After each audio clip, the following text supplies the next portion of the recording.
সুখবর, অনুরাগের ছোঁয়া ধারাবাহিকে কি আবারও মা হচ্ছে? দীপার কোলে এটা কার সন্তান? সূর্যর, অর্জুনের, নাকি দীপা বাস্তবে মা হলো? বিস্তারিত জানতে ভিডিওটি শেষ পর্যন্ত দেখুন।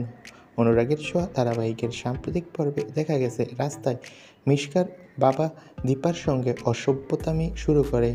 ঠিক তখনই দীপাকে বাঁচায় অর্জুন। মিশকার বাবাকে শিক্ষা দিয়ে দীপার পায়ের নিচে ফেলে দীপার কাছে ক্ষমা চাইতে বলে।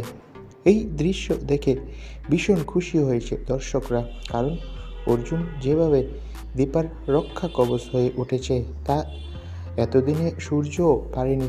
অর্জুনের ভূয়সী প্রশংসা করছে সকলে, বলছে অর্জুনই হলো দীপার যোগ্য সঙ্গী। আবার এটাও শোনা যাচ্ছে অনুরাগের ছোঁয়া ধারাবাহিকে নাকি খুব শীঘ্রই ফিরতে চলেছে অভিনেতা দিব্যজ্যোতি দত্ত। সম্প্রতি দীপার সাথে একটা বাচ্চার ছবি দেখা গিয়েছে কোলে, আর অনেকে বলছে খুব তাড়াতাড়ি ধারাবাহিকে নতুন বাচ্চার আগমন ঘটবে। গল্প নাকি কয়েক মাস এগিয়ে যাবে। তবে অর্জুনের সাথে বিয়ের পর দীপার বাচ্চা হবে নাকি আবারও সূর্যর সন্তানের মা হবে দীপা, সেটাই এখন দেখার বিষয়।